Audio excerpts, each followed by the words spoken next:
In China, a young woman is having open heart surgery. But it's unlike anything you'll see in the West. She's still conscious. Because instead of a general anaesthetic, this 21st century surgical team are using a 2,000-year-old method of controlling pain. Acupuncture. Millions of us now believe that this simple needle has extraordinary powers.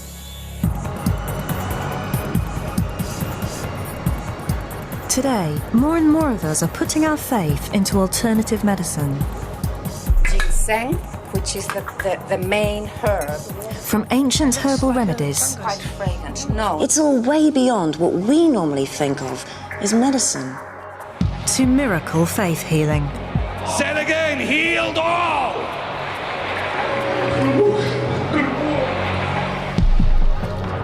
And acupuncture. Ow. Oh, moving hurts, doesn't it? But do these therapies really work? Do they offer something more than conventional medicine? And can science help us find out? In this series, I'll be putting all three to the test. I'll find out whether these needles really do have healing powers. And in a groundbreaking experiment, I'll discover something truly astonishing about acupuncture.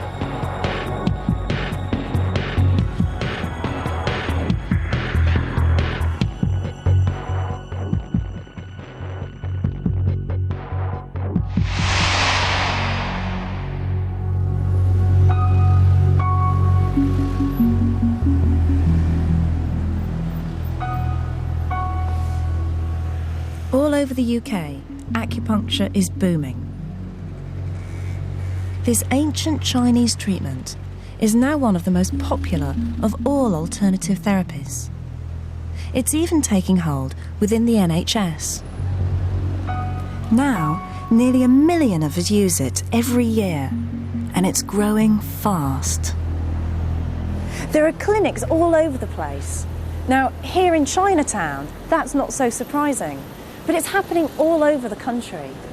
Now, I'm a scientist, and with all that I understand about medicine, it just makes no sense that sticking a needle into a human body could cure illnesses. And yet, millions of people are convinced that acupuncture works where conventional medicines fail.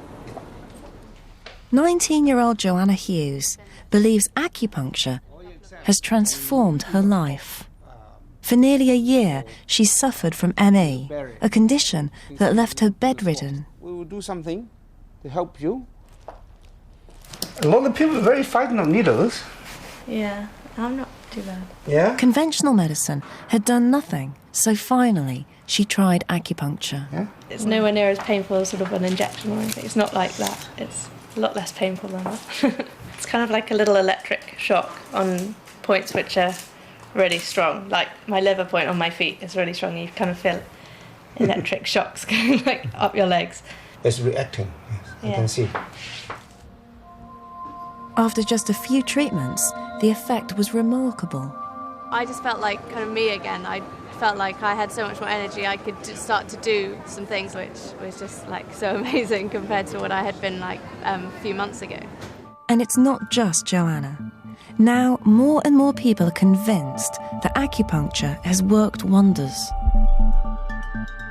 My life was changed. It felt like I had new knees again because it was wonderful. I had to scream before if I moved my shoulder too much. As soon as I come out of a session, you can immediately feel that the pain has gone away. It did work for me, and it was kind of a miracle, if you like.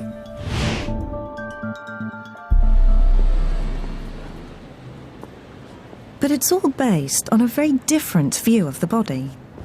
Acupuncturists believe that illness is caused by an imbalance in a life energy, qi, which determines our health. The qi, the energy, flows through the whole body. So acupuncture really is manipulation or unblocking or relieving the energy So, what does Professor May make of my life energy? What can you tell me about what's going on in my body by looking at my tongue? From your tongue, the coating and the colour, I know what's happening to different organs of your body. Maybe show me your tongue. Ah, yes. Well, your tongue is rather red at the tip here, and I think you suffer from circulation problems. And is that right? No, I don't think I do. No? But the tip of the tongue represents the heart. Yes? So I will look at the heart meridian, see if you have any pain along your heart meridian or any dysfunction in your heart. As a scientist, I found Professor May's explanation of how the body works extraordinary. What I'm really struggling with is that it's just all so alien. It's not just the needles, the language, the ideas, even the diagnosis.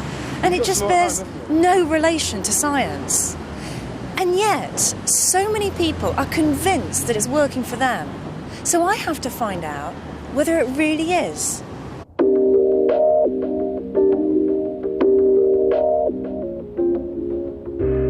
Shanghai, China's booming metropolis.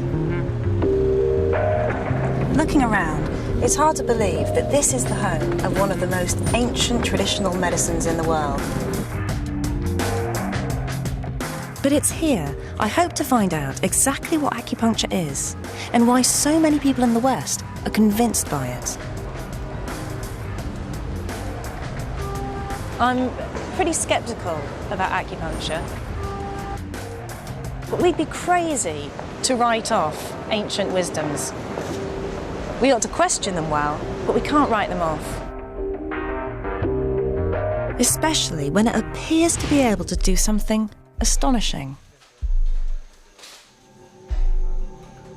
In the city's most advanced hospital, 21-year-old factory worker Chun Gunlian has a hole in the heart and her health is deteriorating. She's about to have open heart surgery. Even with the best medical equipment, it's a risky operation. Her chest will be cut open and her heart stopped. But Gunlian will go through all of this without a general anaesthetic. Instead, she's chosen acupuncture. Although sedated by drugs and her chest numbed, she'll be conscious throughout the whole procedure.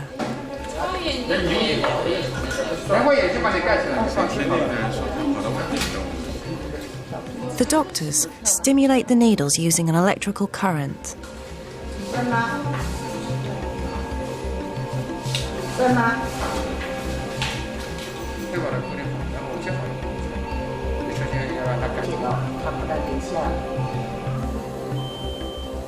As the surgeon begins, the success of the operation depends not just on his skill, but on the power of acupuncture.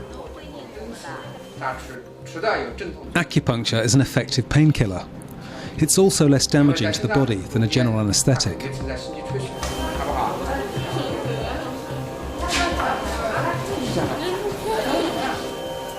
It seems incredible, but Gunlian's doctors have done more than 300 similar operations. What could possibly explain what's going on?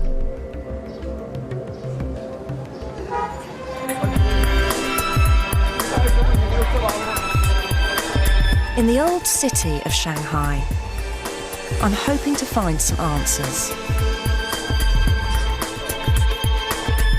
I've come to meet one of acupuncture's masters, Yo Yurin, an acupuncturist from one of China's great medical dynasties, and someone who can help me understand exactly how acupuncture works.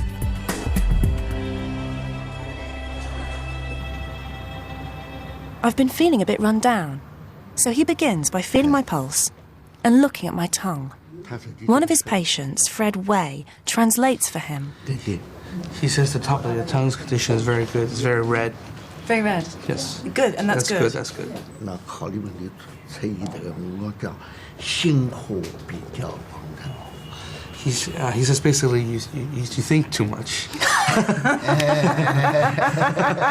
He's probably right. And that's why he says your inner heat is actually quite a lot of inner heat. A lot of inner heat. Because you think of too many problems and things like that. But the most importantly, he says to basically take control of your personal life and maintain the balance. So don't work so long. Yes. Sleep more. Yes. Relax more. Yes. And think less. Yes. I've known for a long time that's what I should do, but that's very good. That's me. Well, all of that is true about me. But you could say that about just about everyone I know. At Yo Yuren's clinic, the patients are put through a series of bizarre procedures.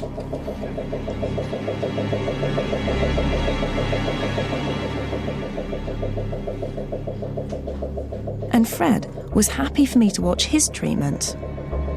Can you ask Yo Yuren why he's put these glass bowls on you? 发这个火瓜。 He says basically this kind of glass balls can help the blood circulate a little faster.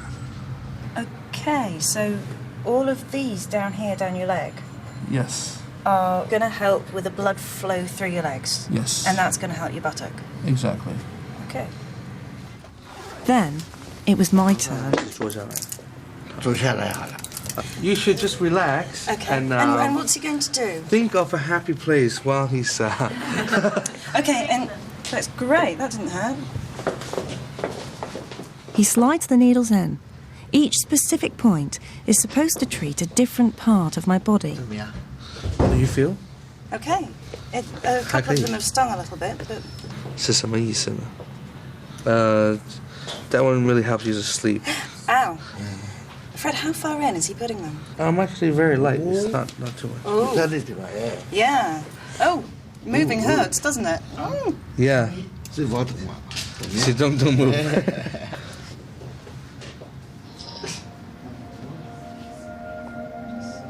Well, it's quite nice to lie down, but I can't say I'm feeling anything special.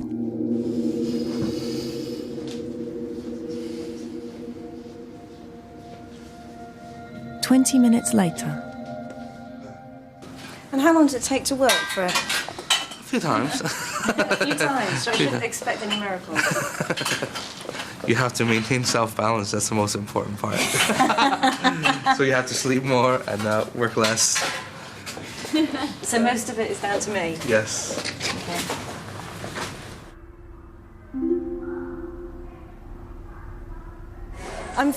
Everything's feeling really tingly, and I'm feeling slightly spaced. And I guess that's probably from having needles stuck into me. And whether that's a good thing or not, I've no idea.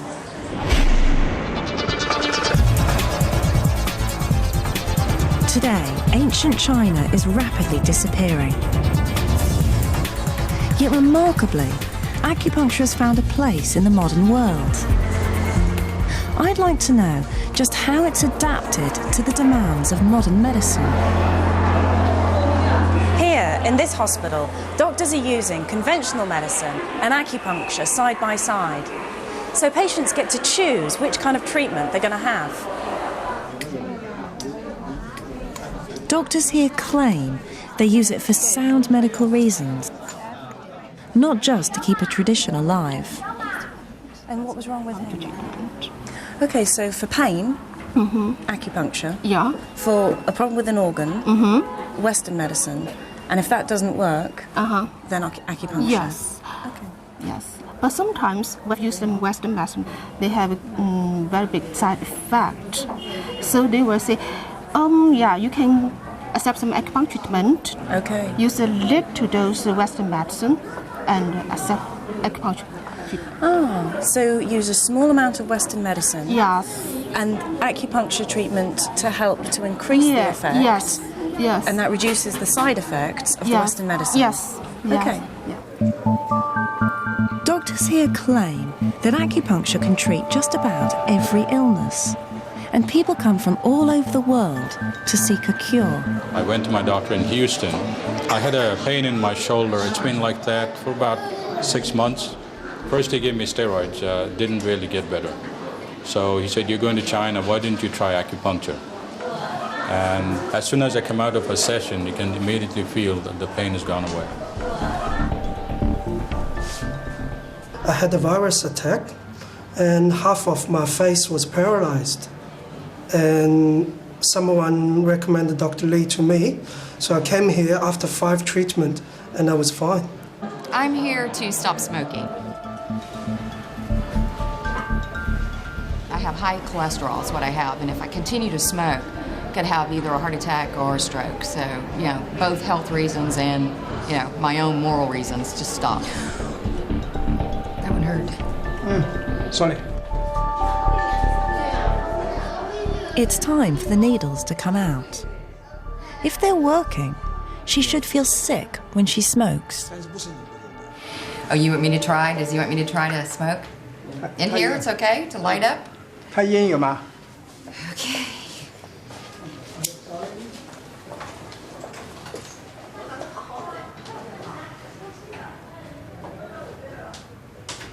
Yeah, I feel a little nauseous. Yeah, I'm gonna put this out. This is making me sick. Okay. Whatever parts of my body that he was working on just made me a little nauseous. This just really, the smell just made it worse. So there is something to Chinese medicine, definitely. The more I hear, the more I'm beginning to realise we can't just dismiss this ancient tradition. For people here, acupuncture has proved itself again and again over thousands of years. I've travelled deep into the country to visit this ancient city, Guangzhou. It dates back to the time of the great Emperor Qin, and it's over 2,000 years old. So it's a great place to find out about the origins of acupuncture.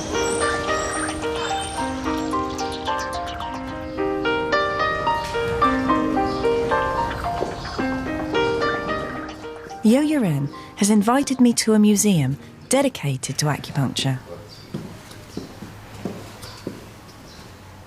The earliest needles look more like instruments of torture.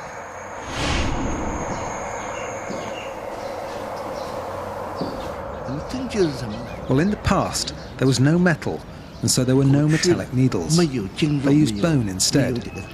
We call them bianza, or stone, which was sharpened to a point with a grinding stone, so fine that it can be used as a needle to pierce the body.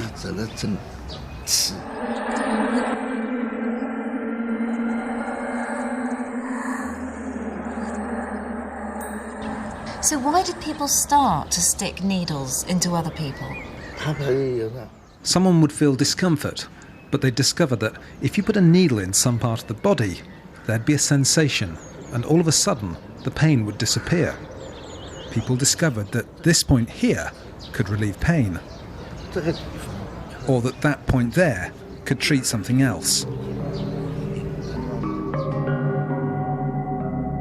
It's these ideas, passed down from one generation to the next, that have survived intact to the present day.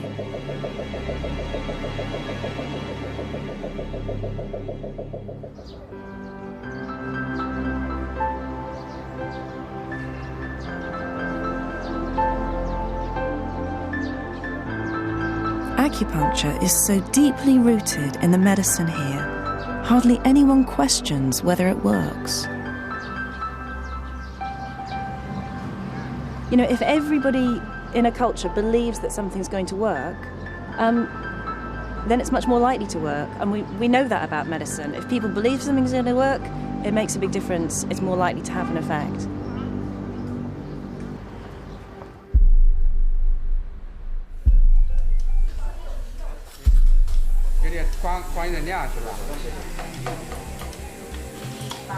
Gunlian's operation is entering the most dramatic phase. They check she's okay as they prepare to stop her heart to repair the hole.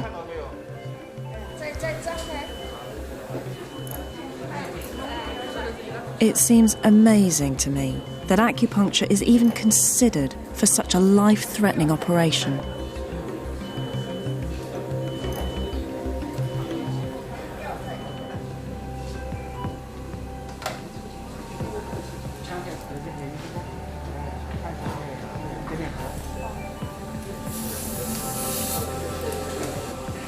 But after 2 hours of intricate surgery, everything appears to have gone well.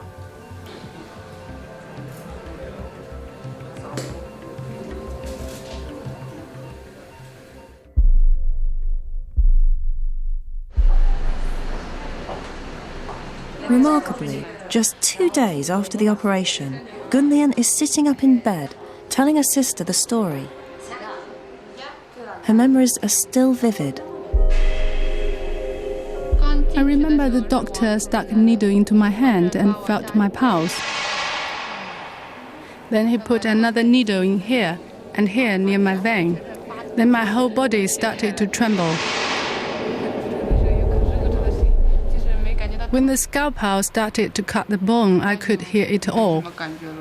But I didn't feel any pain, not a thing. The speed of Gunlian's recovery is impressive. Just a week after the operation, she's ready to check out. And there's one other benefit to the acupuncture. The bill is a third of the cost of an operation with general anaesthetic.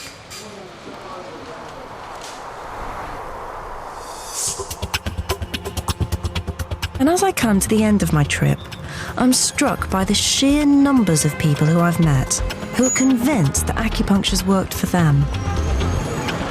The ancient belief in acupuncture and qi is as much at home among the modern skyscrapers as the old temples.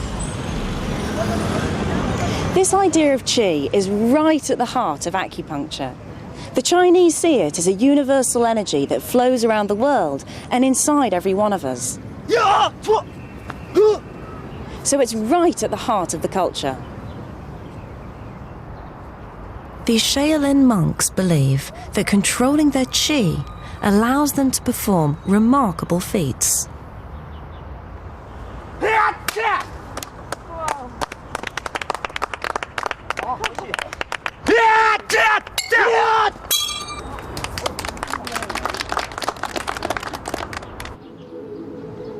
And every morning, millions perform Tai Chi, a daily ritual they believe keeps the qi life force in balance around the body. I think in the West, we often see bodies as machines, and when one bit goes wrong, we think we have to fix that one bit. With acupuncture, the Chinese see the body as a whole system, and so instead of just trying to fix the bit that's gone wrong, they try to readjust the balances in our whole body.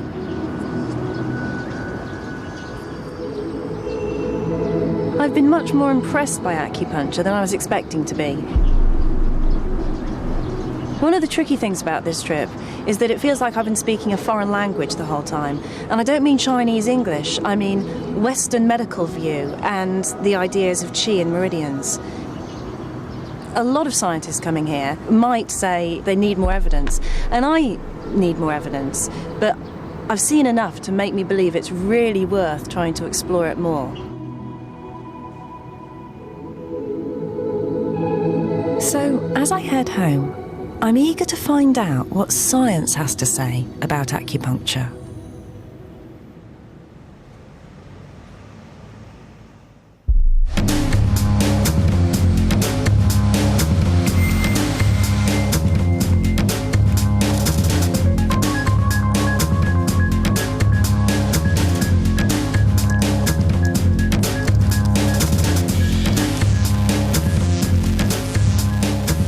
I saw some amazing things in China and heard some very compelling stories, but nothing really amounted to hard evidence. There could always be other explanations for what I saw. The woman who gave up smoking, for example, seemed determined to give up anyway. So, is there any objective scientific research into acupuncture? Just one website has 9,000 scientific papers and 661 trials. But sheer numbers of trials don't mean much unless they've been properly conducted.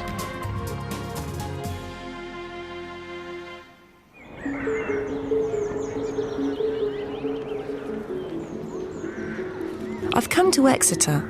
The university here is now a world leader in research into alternative medicine. Professor Edzard Ernst scrutinises the research for alternative therapies using strict scientific criteria. Well, one thing is absolutely certain.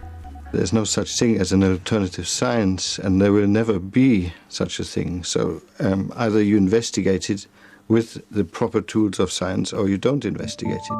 Causality is nowhere near proven. Professor Ernst and his team assess every trial that's published. Mostly, the research is disappointing. Trials are too small to be ultimately conclusive, because a big trial costs big money, a small trial costs small money. So trials tend to be small and therefore not fully conclusive. The data isn't just poor. What evidence there is suggests that acupuncture isn't actually working for most conditions. It's certainly not the cure-all it's often said to be. Some people claim, for instance, that acupuncture can help with addictions like smoking, or with weight loss, or even with infertility. But when these claims have been put to the test, acupuncture hasn't been shown to work. But intriguingly, there was one trial that stood out above the others. It was bigger and more scientifically rigorous than the rest. And it was testing a condition that affects millions of us here in the UK.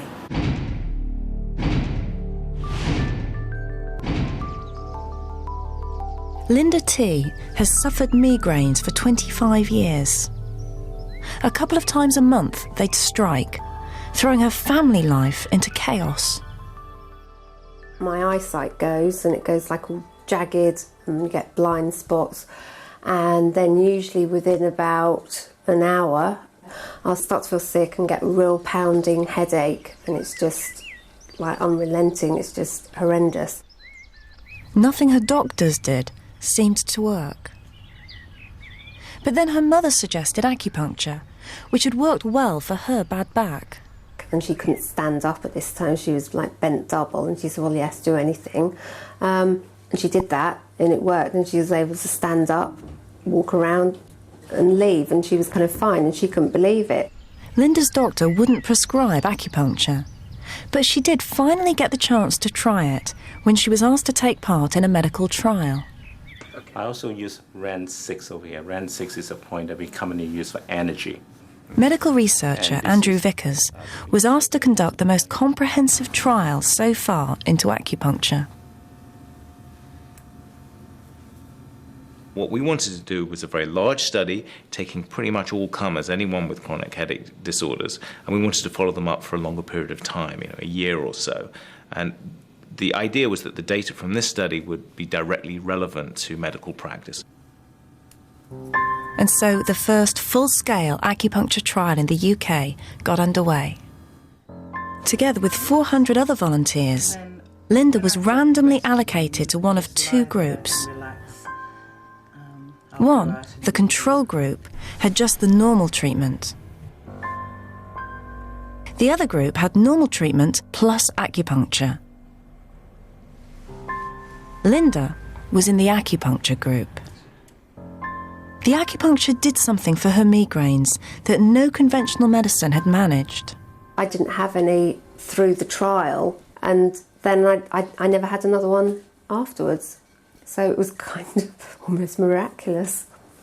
What we found at the end of the trial was that patients who were in the acupuncture group had fewer days with headache, and the headaches they had were less severe than the patients in the control group. The results were intriguing. Here at last was a large-scale, randomised trial that showed acupuncture might really work. It was a significant step forward. But there's something that's still troubling me.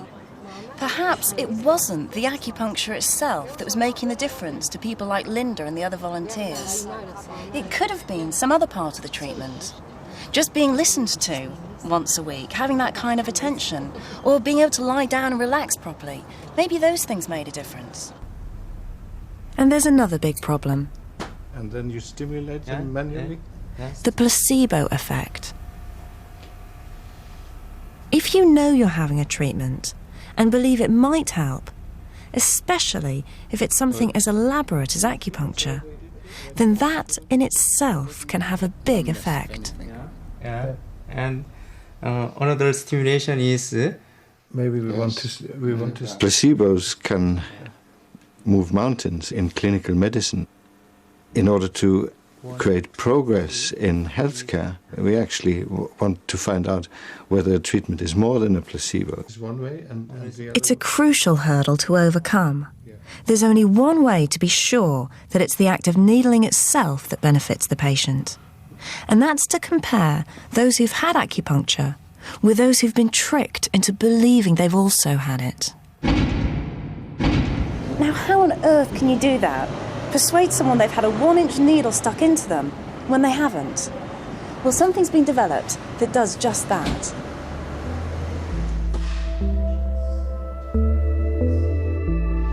I've come to see Mike Cummings, a medical doctor, as well as one of the country's most prominent acupuncturists. Well, in order for me to demonstrate those... He's keen to put acupuncture on a real scientific footing and has been checking out techniques for fake acupuncture. So, generally this is the experience that you'll have. Mm-hmm. Tap the needle in. Ow. And then gently insert. Okay, I felt the spike, which hurt a bit. And when you pushed in and I didn't feel much, I just felt the spike really. Okay, so that's the real thing. So that's the real thing. So now I have to try and convince you somehow that I've done that type of procedure. This looks exactly like the needle I just put in your hand. Yet this one, rather like a stage dagger, actually disappears into the shaft of the needle. So when you insert it, it looks for all the world like it's gone in, but it's actually blunt and it hasn't penetrated your skin at all. Okay, we'll try it out. Pop that in there. And then we can tap it in the same way. That's convincing. And then we twiddle and push.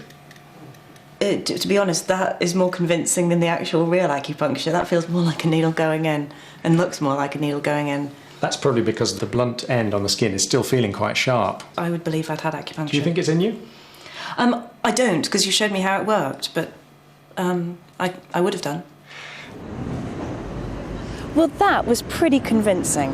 And for me, it represents quite a big step forward, because if you're able to have a believable sham acupuncture, it means you can put real acupuncture to the test properly and see whether it's the needling itself that's really having an effect. And what's more, I know of a team who've managed to do exactly that. I've come to the United States because a full-scale trial here has, for the first time, tested real acupuncture against sham acupuncture.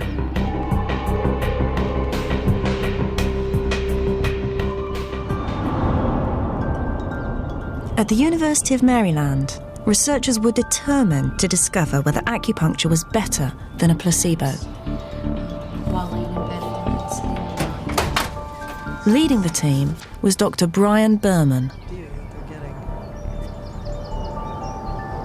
When you're looking for a placebo in an acupuncture trial, you need to persuade somebody they've had a needle stuck into them when they haven't. How do you do that? What we did was we took a guide tube, but there wasn't an acupuncture needle, and then we would tap it like that. And then we would actually tape over the point. We'd have them ready-made up. And it would look pretty much the same thing if you were looking down. Just the same. You said that you do this on naive patients. The people that we did it on had never had acupuncture before. Have you had acupuncture? I have. So you would be more able to tell the subtle differences between it. So, Maryland became home to the first placebo-controlled trial into acupuncture. As subjects, Dr. Berman used patients suffering from a crippling disease called osteoarthritis. There's no cure, only techniques for easing the suffering. Sylvia Ankers emigrated to America 40 years ago and has been in crippling pain for the last 20. You think you can do a lot. You know, you start to walk and you think, I'm going to be fine. I can walk this long road. But then the pain, it's hard to explain. It's almost like having toothache in your knees. It just really hurts. But acupuncturists claim great success for it. For Dr. Berman, it was the ideal condition to test. 570 sufferers were recruited and divided into different groups.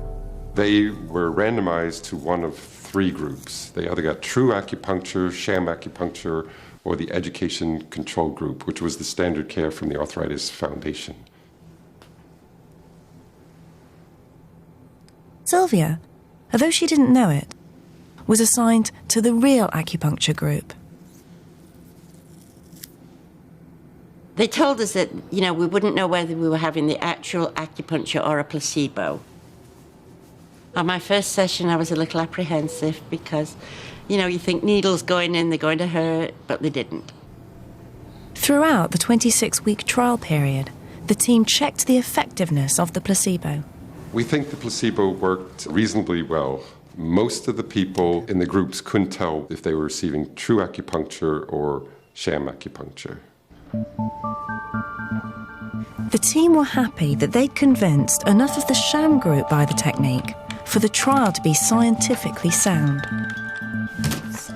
Over the months, the results were compiled and then analysed, and a clear picture began to emerge. The reaction was pretty incredible.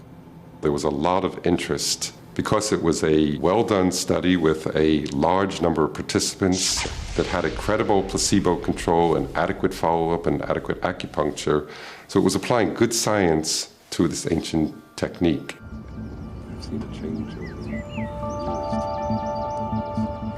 The results were to cause a sensation. When you compared the two, there was about a 33% improvement of the real acupuncture group over the sham acupuncture. And do you know whether the acupuncture is having an effect on the osteoarthritis itself? We don't think that the acupuncture is actually having an effect on the osteoarthritis itself. What we think the acupuncture does is it reduces the pain and inflammation. And that has the effect of then less pain, easier to get around, and better physical function. So would you say that this trial proves that acupuncture works, at least for osteoarthritis? I think it does show that acupuncture works for osteoarthritis of the knees. You know, I can't say because of this trial that acupuncture works for other types of osteoarthritis even. It may well do, but we need to do this sort of definitive studies. We don't have all the answers in Western medicine. So this trial is the first really convincing scientific evidence that acupuncture works. For Sylvia, it meant a new lease of life. I told everybody to use acupuncture. I felt like the spokesperson for them. There was such a difference in the pain level, in the walking, in every aspect of my life was changed. It felt like I had new knees again because it was wonderful. When I heard about the Berman trial, first thing I did was send an email to Brian Berman to congratulate him, because up to that point, you know, we had the largest trial, and now he had the largest trial. And I think it's very important to get these big trials done. Of course, the nice thing about his trial is that it also had a placebo control group, and he did show important differences between patients who received true acupuncture and those who received a sham technique. The Berman trial shows that acupuncture is effective for one specific indication. The trial is well designed, and therefore I personally trust its results. It convinced me that acupuncture works for knee osteoarthritis. So scientists and patients seem to be speaking with one voice, that for osteoarthritis at least, acupuncture works. And other trials suggest it works for other kinds of pain too. So we can safely say, based on the evidence, acupuncture works for some kinds of pain.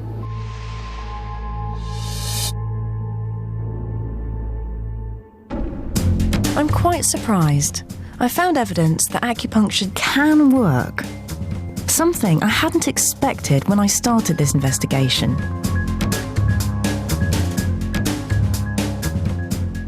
But that just raises an even bigger mystery. Because so far, there's no proof that needling has any measurable biological effect on the body. So, how can it be treating pain? To be really convinced that it's working, I need to understand how it can be having its effect.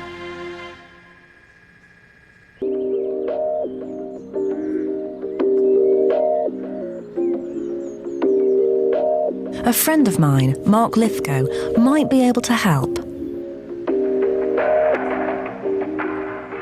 As a neuroscientist, he's been trying to understand just what pain is. Pain research is a very new area. Just understanding the areas, how they connect together, is really just emerging.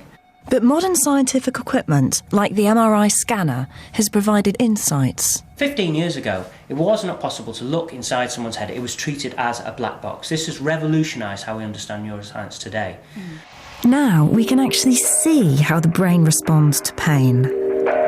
There's completely different areas that are associated with pain. You'd register that pain, and these parts of the brain towards the front would start to light up. And there's another area at the sides just here called the insular cortex, which would also light up in order for you to register that feeling of pain. So the brain may be the key to acupuncture. That was really important. If acupuncture works on pain, then it ought to affect the areas of the brain that are involved in experiencing pain. And we're going to devise an experiment to try to measure that. Now, it's hugely ambitious because, of course, we've got to be scientific and rigorous and plan it really carefully. But if it does work, we could find powerful evidence that acupuncture is having a real effect on the body. I've called in some of the top people in the field to help.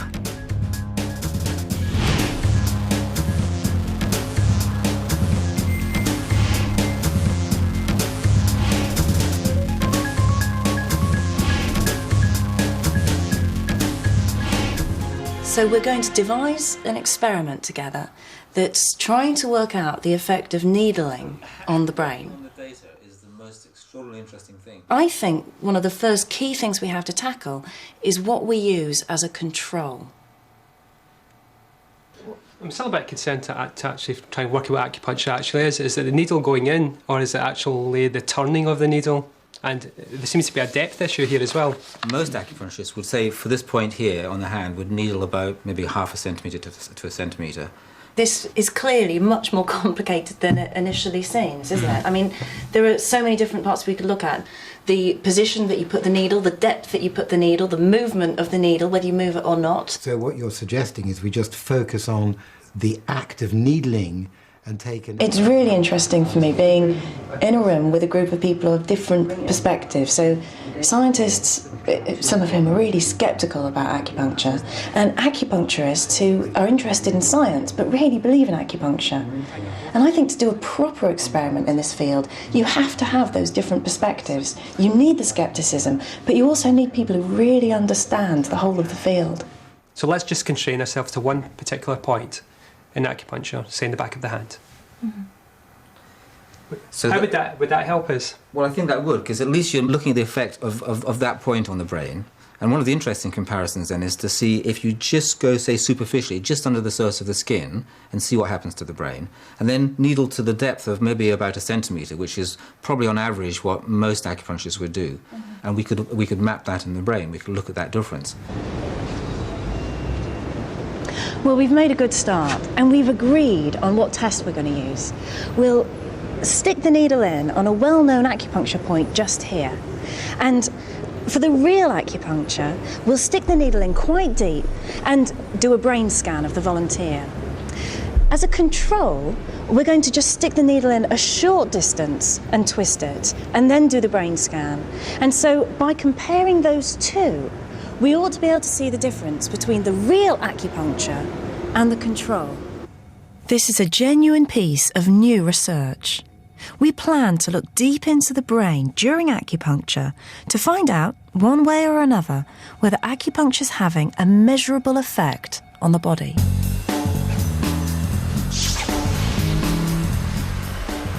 Oh, that's fantastic.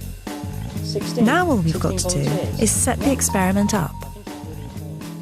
Mark talks to the team about volunteers, questionnaires, scientific protocols, as well as tracking down the most powerful scanner available. The setup was just incredible. The constant phone calls. I mean, within a few minutes of someone putting the phone down, there'd be someone else on the phone saying, "Are you sure this protocol's right? Are you sure you shouldn't do the control like this? You shouldn't change that?" Everyone was so panicky about the control, so worried that they weren't going to get the control, because once you've started the study, you're completely committed.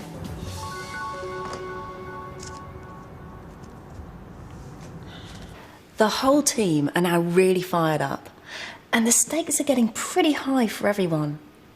The scientists are quite convinced they're not going to see anything unusual happening in the brain during acupuncture, whereas the acupuncturists are a bit worried that if they don't see anything interesting, well, it kind of undermines their whole profession.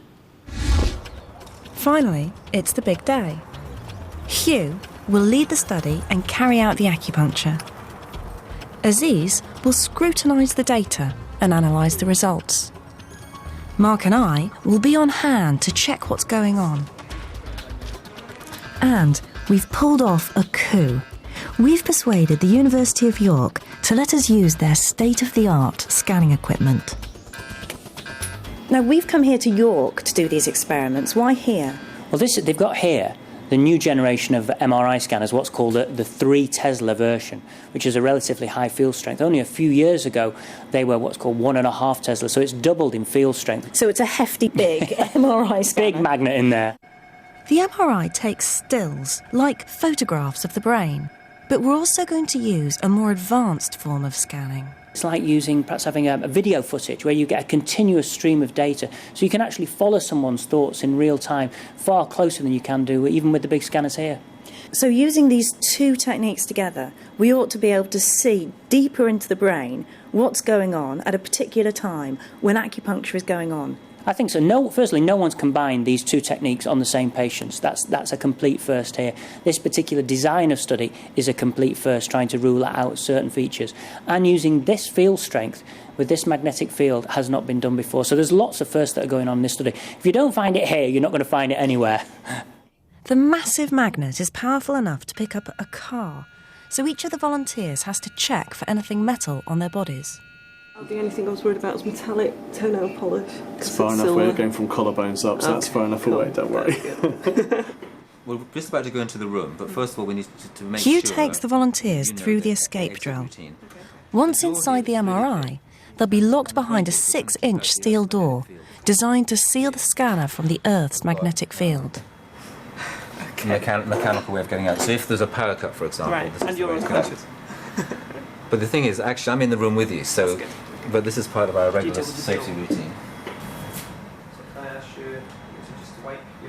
The team are trying to detect the tiniest changes in the brain when the needles are inserted. Just very slowly. It's wonderful. CZ. Even the smallest error at this stage could invalidate the entire experiment. We've tried as hard as possible to be absolutely rigorous. So we're doing everything we know to make sure that we're really looking only at the effect of the acupuncture needle. I've got a number here for it though. We've randomised everything as much as we can. We've made sure the patients don't know what they're getting. We've even tried to not let the practitioner know, the acupuncturist know, what he's going to be doing until the last moment. 10 seconds till we rest. 3, 2, 1, start. Finally, the experiment begins.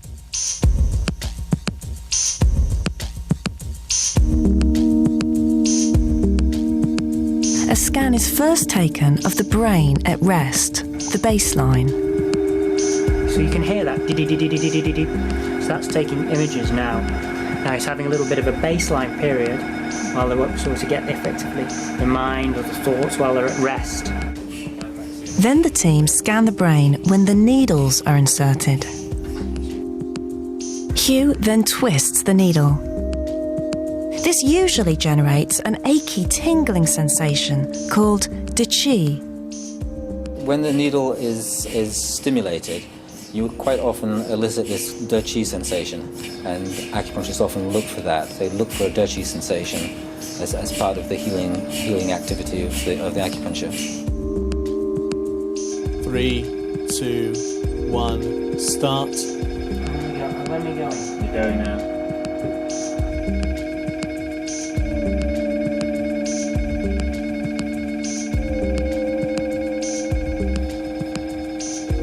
Part of the excitement for me of this experiment is that it's really bringing together Eastern approaches to acupuncture and a really rigorous Western scientific way of thinking. And it could completely change the way that we see acupuncture.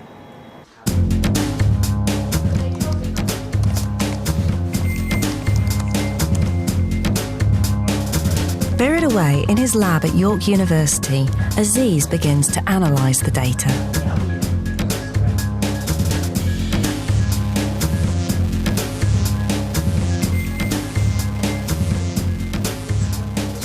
It'll be weeks before the analysis will be complete, and we'll find out what, if anything, our experiment has revealed.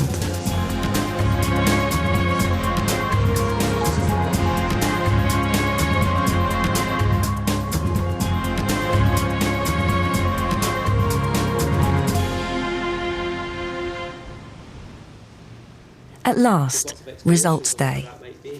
Now, the results are looking really interesting, but Hugh, maybe you could just summarise the main findings for us really clearly. First of all, with superficial needling, we get a picture in the brain of this area lighting up, in other words, becoming activated, increased blood flow. And if you look at this brain here, this is the front of the brain here, and this is the back, and we have a cutout there just so you can see inside better what's happening. That's no surprise. This is just the brain's normal response to the needle being lightly inserted. What we found with deep needling, if we had the qi sensation of a needle, that's the aching sensation, what we picked up was deactivation. Areas of the brain here, further back, where we've coloured that blue.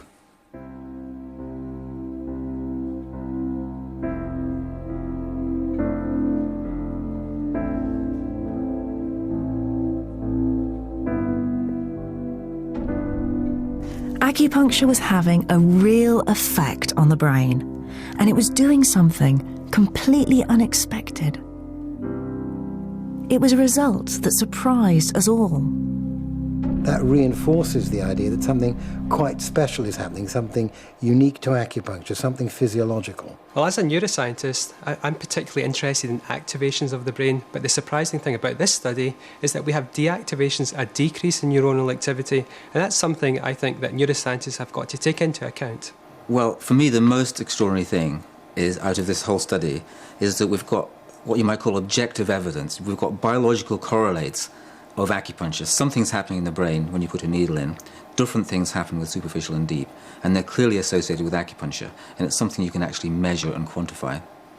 Superficial needling. But the team was even more excited to discover where it was happening. Associated with the needling, the superficial needling, also activated these deeper structures around here The area of the brain affected by the deep needling was an area often called the limbic system. This part here was also activated, and what we know about these deeper structures is they're associated with our experience of pain. Or, yes, how we experience pain, how we modulate pain, and it's known as the pain matrix. That sounds really exciting. You're saying that the bit of the brain that helps us decide whether something's painful, the kind of threshold that we have for pain, we think perhaps is being affected by acupuncture, and so maybe that helps to explain why acupuncture can help with chronic pain. That's one hypothesis. Certainly it's a guess, and I would say it's quite a good guess, yeah. Wow, well that's quite remarkable. So, the discovery that parts of the pain matrix become less active by deep needling with De Qi is astonishing. Why? Why on earth would just that De Qi sensation, be associated with deactivations? That we don't know. But when you tie it in with the fact that acupuncturists use De Qi, does then these deactivations start to give us the key to how acupuncture works? That's what puts a smile on my face. It's just incredible, I think, the way that acupuncturists say what really matters in acupuncture is De Qi. And then here we are, you, neuroscientist, is saying, oh, we find that this amazing thing going on in the brain that we don't really understand that well, the deactivation, the being less active than normal, that only seems to happen during De Qi. And maybe that's coincidence, or maybe that's the key to something really interesting.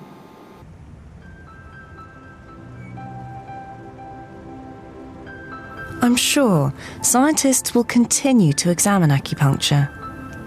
After all, huge gaps still remain in our understanding of this ancient medicine. But for me, the results of our experiment do add weight to many of the stories I've heard on my travels.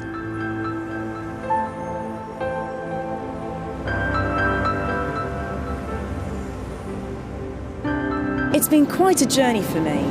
I started off pretty sceptical about acupuncture. It just didn't make sense from a scientific point of view. Then I found evidence that it really does work for some kinds of pain. And then the experiment was just hugely exciting to take a step towards understanding what's going on in the brain. So it's been an astonishing time. And I believe that acupuncture still has a lot to teach us about the way our own brains and bodies work.